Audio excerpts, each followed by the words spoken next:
Police General Nicolas D. Torre III bilang lead runner. Kasama rin sa makabuluhang aktibidad ang command group ng NCRPO sa pangunguna ng Regional Director Police Major General Anthony A. Abirin at Force Commander ng Regional Mobile Force Battalion NCRPO Police Colonel Celso M. Rodriguez.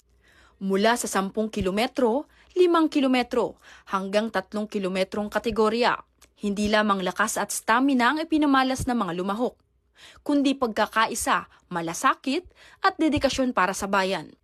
Higit pa rito, ang masiglang pagtakbong ito ay sumasalamin sa mabilis na pagkilos at kahandaan ng pambansang pulisya, tulad ng 5-minute response time na itinataguyod ni Chief PNP para sa agarang serbisyo at proteksyon ng mamamayan.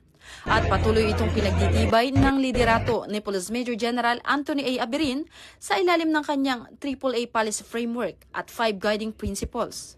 Isang pagtakbong may saysay, isang adhikaing makabayan para sa mas ligtas, mas mabilis at mas maunlad na Pilipinas. Ito ay napakaganda at nagpapahiwatig ng pagkakaisa na buong pwersa ng PNP.